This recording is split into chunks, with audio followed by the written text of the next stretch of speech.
There is only one you, and that is your superpower. You can't F that up. However, you can get stuck. That's why I created this space called Unstuck Yourself with Crystal Simmons.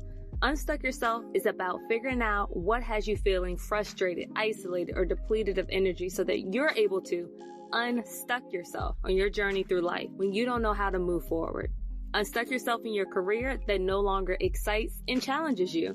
Unstuck yourself with negative thoughts that seem to be doing cartwheels in your head consistently.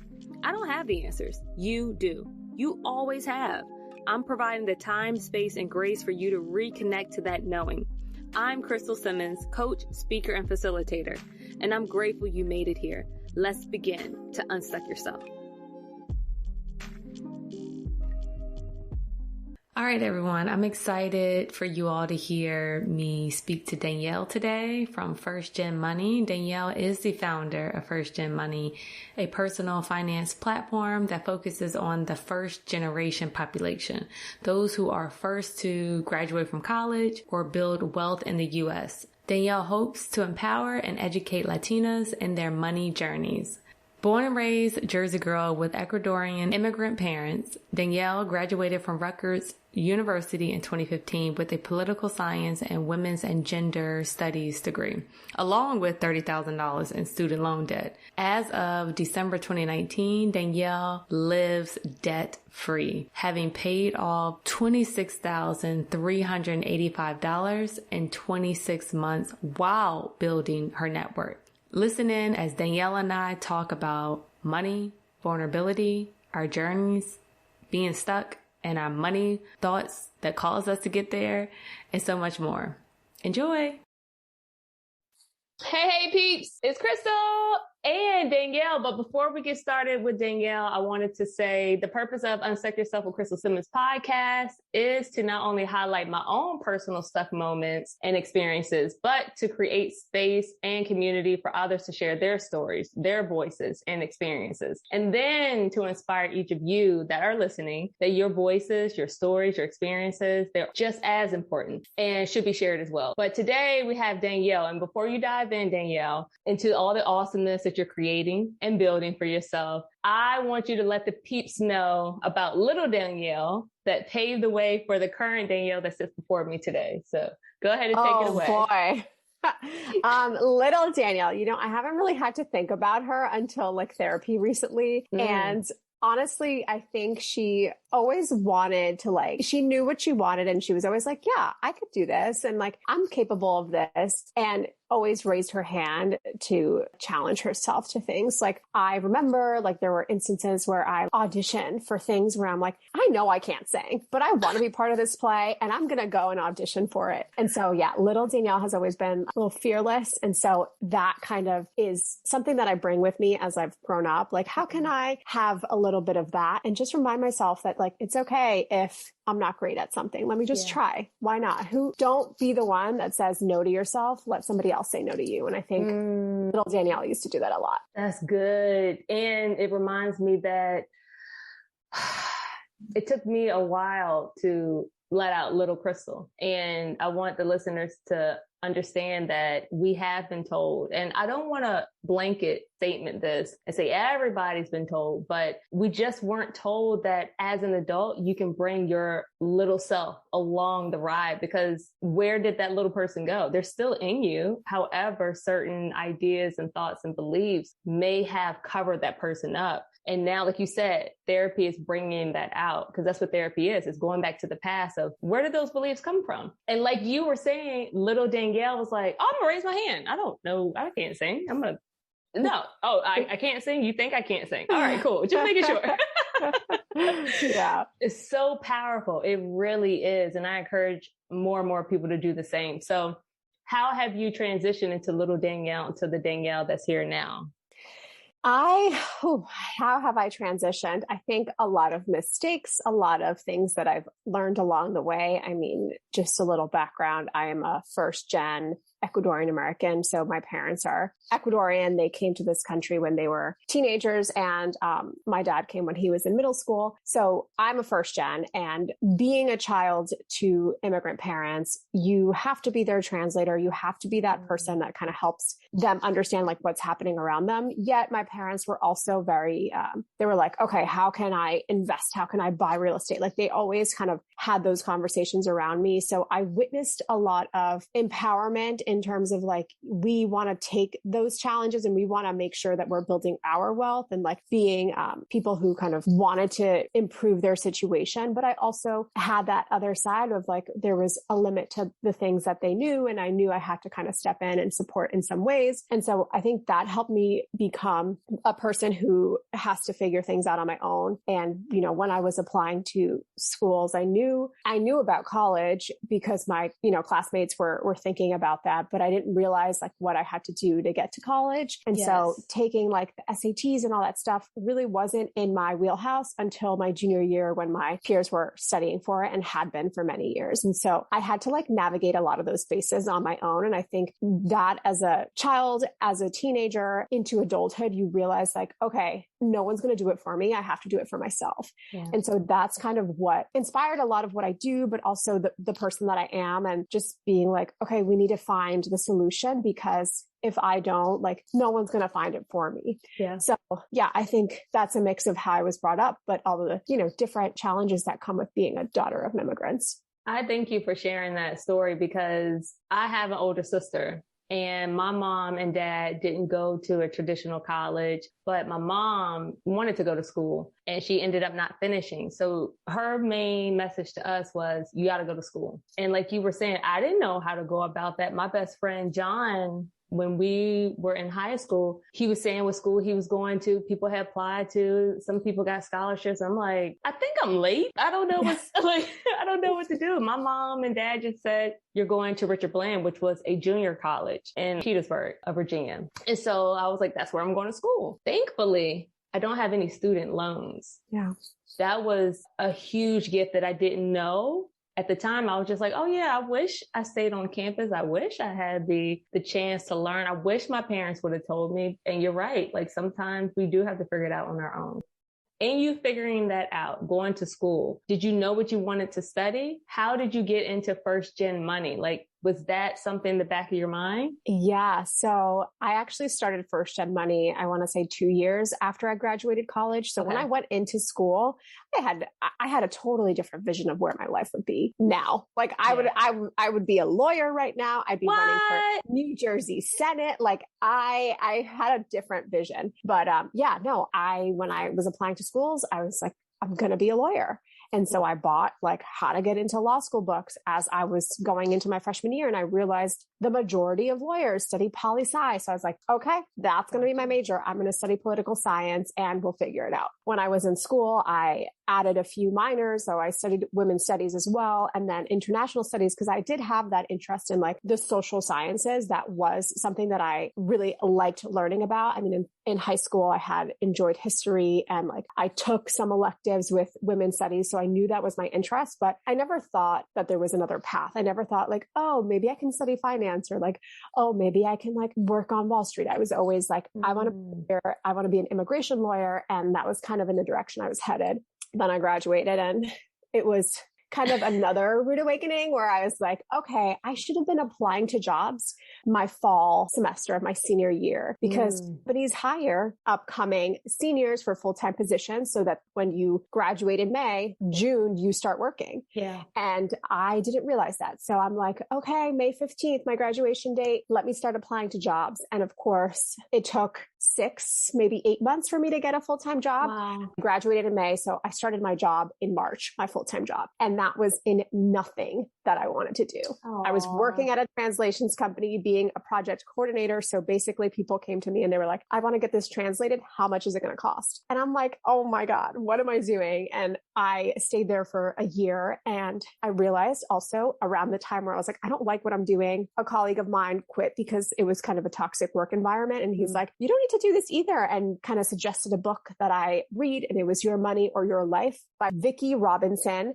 and Joe Dominguez. And so I went into a personal finance hole, started listening to podcasts, and I had a commute, right? So I live in the suburbs of New York. I had an hour and a half commute and I had time. I had time to Money podcast. And so that's when I was like, I want to share like what I'm learning and what I'm doing, because I have student loans and I've made a pretty good income in the last 12 months, but I don't have money in my account. Somehow I don't have anything to show for it. Yeah. And so that's really when it kind of dawned on me that like I should be doing something with my money. And yeah, that's when it is so real. When you mentioned you were making good money at that full-time job after graduating from college, wait, where's my money going? Where is it? Like, it's so real because, again, unfortunately, a lot of people aren't telling us, or you don't know what you don't know. Like, I think that's the biggest thing. You just don't know what you don't know. And I'm curious to know, who was the first person? Because whenever you learn something new, you're like, oh my gosh, like you said, I need to share more with other people. Who was the first person? Do you remember who you were like vomiting financial advice to? I think it was the internet, to be honest. Oh, nice. Because I've always been an internet person. Like in high school, I had a blog. I started a beauty YouTube channel, like when everybody was starting a beauty YouTube channel in 2010. And so like, I've always liked to share some aspect of my life on the internet to people that I don't know. And so I think it was just like writing it on the blog. Of course, you know, I would come home and like talk to my parents about it, but I knew at that stage, I mean, it's been, I would say like 4 or 5 years now since I started that. And it's taken a lot of years to like have them be comfortable and open about talking about money. And so at first I kind of like, they're not really going to want to hear this. Like maybe they're not the best audience. And I kind of didn't really like open up so much about everything I was learning and didn't share much, but definitely the internet, my partner, always kind of been like, oh my God, this is like what I found, and it has been like a soundboard. But I would say shout out to you, the internet. Because one, that you were aware enough to know that your parents probably wouldn't receive it the way, because when you learn something new and it kind of clicks for you, you get this joy and sense of peace, like, oh my goodness, look what and you're able to kind of dive in and grow and explore and transition. And then you recognize other people, if you mention it, the energy is not the same. You're like, ugh, you're kind of killing my vibe. I don't need to talk to you. Like, yeah, it's all about preserving your energy. Yes. And if you know that's going to be a vibe kill, then you're just going to be like, maybe not yet. So may I introduce myself? I am a vibe kill. Quick story. I left my corporate job 2019. Yep. Because before the pandemic, probably like almost about 8 months before the pandemic. And it was a year of just, like you said, toxic environment. And I'm not one to just up and leave and just not have a job. But I remember telling my husband, like, I don't think I could stay in this job. So I did stay a year before I had that thought. And then for a whole year, I was like, I'm gonna fight because I'm the youngest Black female in this role. Of course, it's going to be hard. Stick it out. I'm strong. I can handle this. And then a week later, like, F this, I am done. And then and it just kept going back and forth. And as my energy vibe started dwindling down, my husband started noticing that. He was like, oh man, she's about to leave. So he started going down the financial rabbit hole. Yeah. And learning he was so excited. So I'm very familiar with what you said. I was the vibe kill because when I did leave, I had a sense of shame and confusion. I had never done that before, where I didn't have a backup plan. I applied to different jobs, but for whatever reason, they would tell me you're overqualified. And my box was so small in what I thought I was capable of. I wasn't like little Dannielle, like, I'm about to apply to all this. And they'll just tell me no. I was like, no, it needs to be in administration, in the medical field, maybe teaching around radiology, x-ray. I wasn't just seeing what happens. And it was hard for him to have this knowledge, like, this can actually help us. But I was so pulled back and out of myself of, I used to have this money. I don't have the same amount of money. What am I going to do? I need to be able to pay these bills. And he's like, Crystal, we're a team. Couldn't see it. I was just, and it took some time. So fast forward, I would say a good 2 years. I would definitely say last year is when it hit me. So Dannielle and I took a podcasting program together. And luckily she's in our accountability group. And before we started meeting, one of the young ladies, Daisy, just shouted us all out like, hey, Crystal has her podcast. This is my podcast. And then Dannielle, she has a YouTube channel. And the first link when I clicked on it was your tracker. And for whatever reason, I watched your YouTube video. You explained the tracker really well. And there's other things that were going on, like that I was noticing the importance of having retirement, saving for that right now, not waiting until, I'll wait till I'm 40, 50. If you are working, it is time for you to get with someone. You can go to Dannielle's YouTube channel, but start now. I know you don't know what you don't know, but start knowing just a little bit. And I bought her tracker and I use it every day. And I'm now mindful of what I'm spending. Now I'm like, do I want to actually spend that and put that in the damn tracker? No, I don't. So I'm taking my ass home. So thank you for that, Dannielle, because one, my husband's like, yo, I've been talking about this for like over 2 years. So he felt some kind of way, but in your own timing. And shout out to you for having that space and grace for your parents too.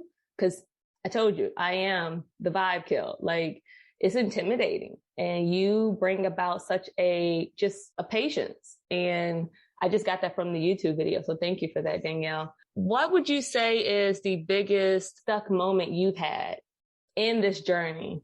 Wow. Yeah, this is a very loaded question because there's so many moments, right? Mm-hmm. I can speak particularly to like a money stuck moment. I can speak to just like personal development and trying to entrepreneurship. And I think that to me like speaks the most because it's kind of what I'm living through right now. It's, this idea that I quit my job in November and I thought I was going to go one way. I thought I was going to like get my next job was going to be a TV writing job or something like that. I had hyped it up so much in my mind about what I wanted to do. And then after just sitting with myself and thinking about what it really is that I want, and that moment of stuck, a lot of the times for me, it happens to be when I'm thinking about a choice that I've made, because I'm somebody who likes to say, I'm going to try it. And if it doesn't work out, like whatever, at least I tried it. So I try a lot of things and I like to like be doing this and then do this. But that is also a problem sometimes because I realize that like I'm either doing too much or don't realize exactly what it is that I want to do. And so a moment of stuckness is when I feel bad about a decision that I have made and have made publicly, either on my YouTube channel or shared it on my Instagram.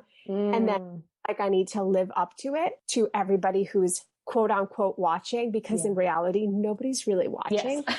And so I don't do the thing that I like, know I want to do and like should do because I'm afraid of like what people are going to say. Like, you just quit your job. How are you thinking about looking for other full-time jobs like so soon? Mm-hmm. And it's like, in order to get unstuck for me, it's been disconnecting from the social media, disconnecting from just what that reality is in my real life. Because social media is not reality. I don't need to live for anybody else. And if I'm not enjoying my life on my day to day, then what's the point? Yep. Right. And so I think we need to remind ourselves, and I say we, but I really mean me, that I live for myself in my real world. Yeah. In my Instagram world or my YouTube world or to my YouTube audience or whatnot. And so, how do I get unstuck? I remove the social media. I remove anything that's going to make me feel like something I'm posting is like having people think a certain way of what I want to do, and just kind of sit with that, sit with my journal, sit with like my own goals and intentions, and speak with the people that I really love and are in my life day to day. Yeah. That is a current moment. No, it's real because I'm in that same moment. It's so crazy. I would say a couple weeks ago. Actually, my husband mentioned to me in that moment of trying to get me to get comfortable to talk about money, it was the same thing for me. Devon, I can't go get a full-time job. I'm basically telling everybody I failed. I didn't say any of this to him. These are the thoughts that are running through my head. And I would say 4 months ago is when I was like, yo, Crystal, what are you doing? Just apply and see what happens. And when I tell you, releasing that control of what it should look like, what I should be doing, and I was like, oh, this is a job? That's interesting. I started letting little Crystal in, who was very curious, and it's been fun. And I've been telling people I'm looking for a part-time job for consistent income, but I'm curious. What is out there that people are doing? I just had a interview with someone, and we were talking about being in the medical field. I went to school to be an x-ray tech. But then once I got in the hospital, Danielle, there's like 100 different jobs. I'm like, you go to school for that?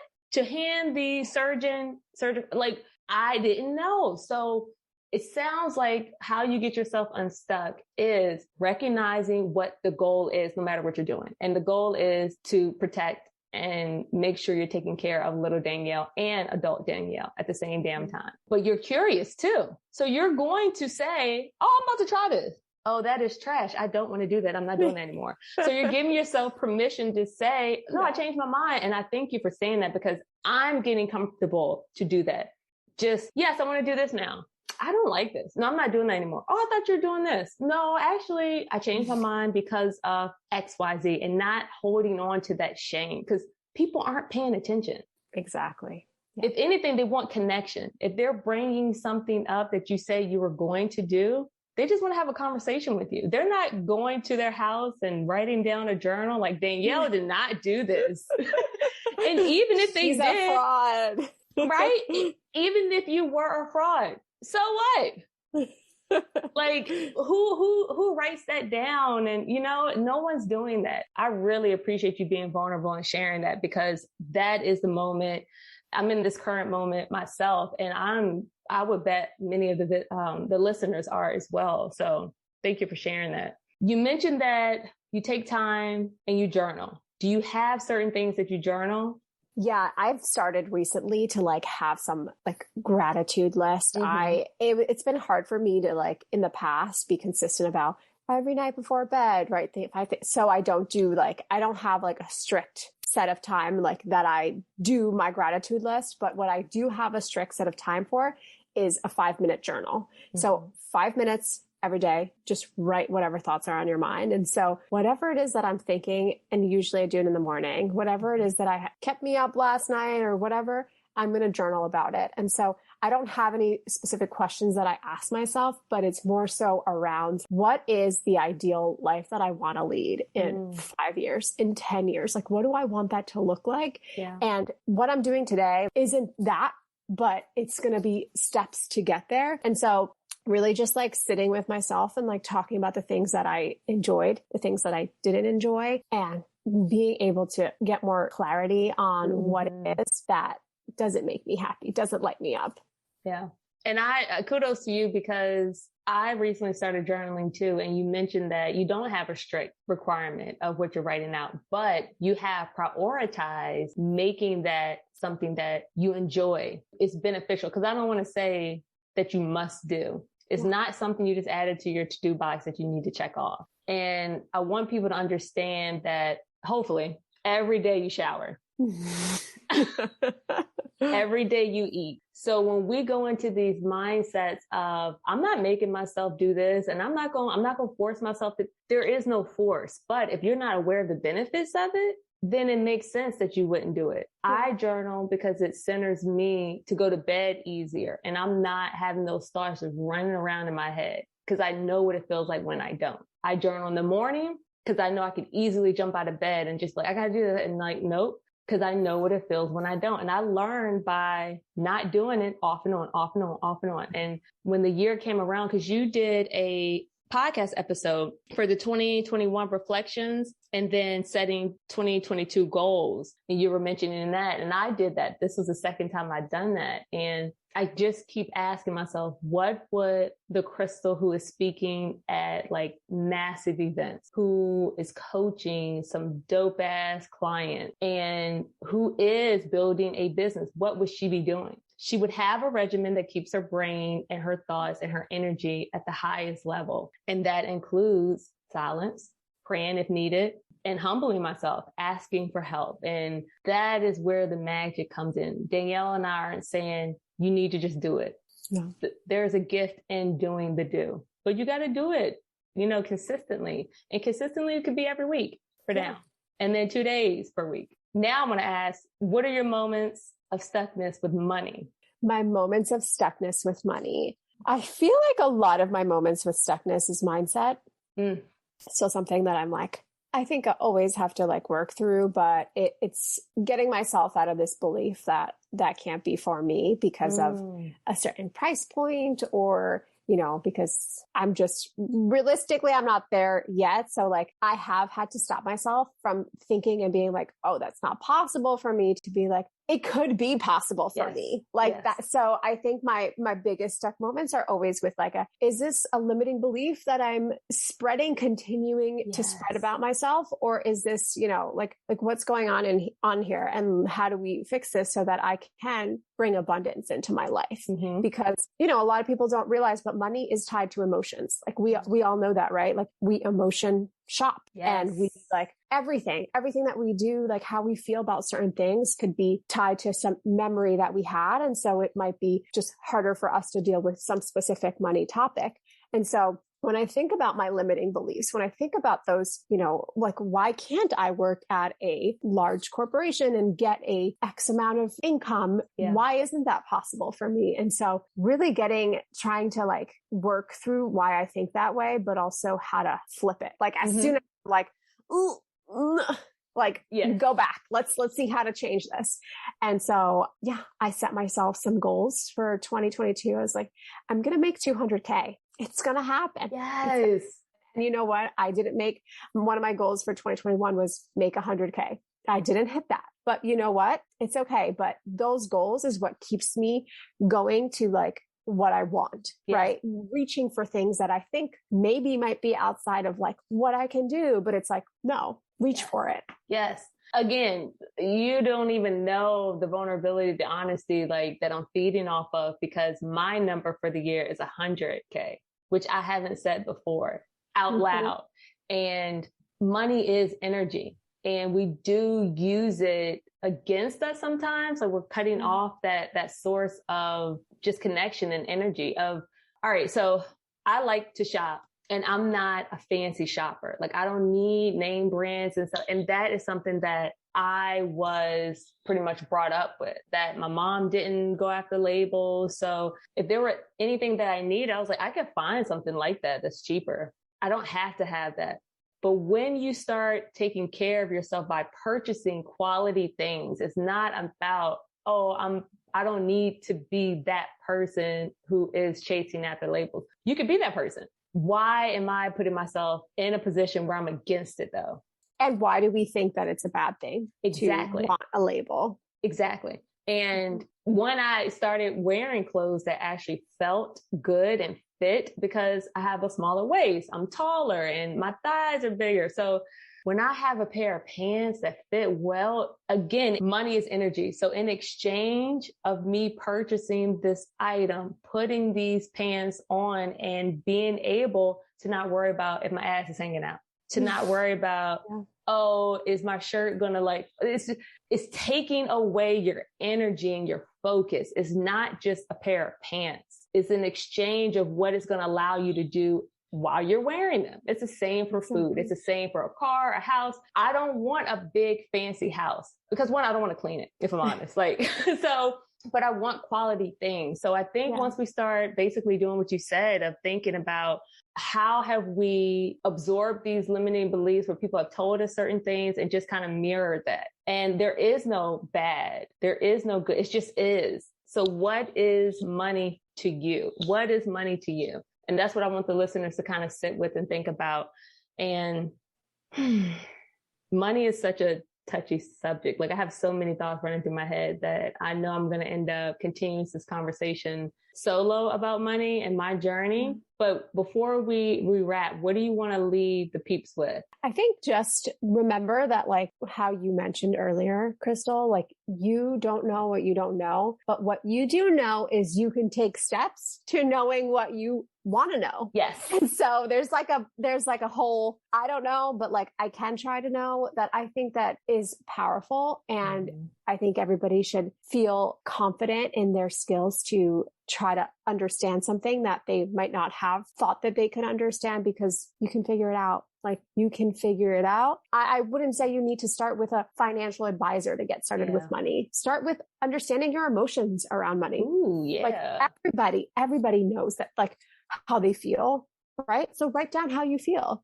And I think that it doesn't need to be this like whole thing where I'm going to start with my money by doing X, Y, and Z. No, I'm going to start with my money by journaling how I'm feeling when I spent X, or like why, this emotion came up when I did X. So definitely just start small, but start. Yeah. That's good. Just start. And you had mentioned, I'm going to throw in like the AAA's awareness. Are you even aware of how you feel when you receive money, or you don't spend it because you hold on to it, or you spend it as soon as you get? Be aware of those emotions. And then second A is ability. What can I do with this money? Is it that I want to be able to buy something that I've been needing? Or do I want to buy something that I just want? Do I want to celebrate? Again, no good or bad. There is no judgment. And then the third is action. Do you actually want to follow through with those actions? Yeah. Quick example, I've been doing Dannielle's tracker, and she has a beautiful section where you put, what are your intentions for the month? And my intentions were to be able to see where my money was going. And am I spending it just whatever? There's no rhyme or reason. I'm not aware of it. So after therapy, there's a Goodwill right across the street. And a thought popped up like, oh, I can go to Goodwill. And then I was like, oh, but then I had to put in my tracker. But Goodwill's like $5. I just want like some black leggings. Like it's nothing. And I was like, yeah, but is that on your list though? Do you need it? I don't need it, but I would like to have some comfortable leggings. And then I was like, I don't want to put that in my tracker because I don't want to look back and see that I've just been spending money just to spend it. So I made a U-turn and went home. I have never done that before. And I've been telling everybody that story. I was like, look, guess what? Awareness. Being aware is the first step. Like what you don't know you don't know it until you become aware. Like, I don't know what they're talking about. I don't know what they're talking about. I don't have that revelation of perfect timing, y'all. You're right on time. Dannielle, please, if you will, let the peeps know where they can find you, to connect with you, to really utilize your services, because this, like she mentioned, you could take small steps, and that is what you have been doing for goodness. How long have you been doing it? Since 2017. 2017. So she's well equipped. She's funny and she's cute on video. Like she has a good sense of humor. Like she knows herself very well. But yeah, go ahead. Tell the people where they can find you. Yes. So YouTube has like all of my like how to, what is videos. So definitely search First Gen Money on YouTube. Instagram is a mix of money stuff, but also a lot of my personal development, personal life things. So that is at First Gen Money as well. And my website is just firstgenmoney.com. Yay! I thank you so much, Dannielle. You have changed my whole mindset with money. Like you definitely helped me step into this person who will build a business that's over 100K. So thank you for that, because that's where it starts. And I appreciate your time. And yes, I can't wait for people to hear it, reach out to you. But yeah, thank you. Thank you so much, Crystal. You're welcome. This was fun. Many of you are not new to this, but here in Crystaltown, we understand the importance of the things we think and say to ourselves. So each podcast guest is asked to create their own unstuck affirmations. And if you feel inspired to create your own, please feel free to use this next part of the podcast as motivation. Listen in as Dannielle shares her unstuck affirmations. I stay unstuck by frequently listening to my body and taking the cues when they come up. I am unstuck from the expectations others might have of me, and instead focus on what I want for myself. In moments when I feel stuck, I unstuck myself with deep breaths and removing all technology, especially push notifications.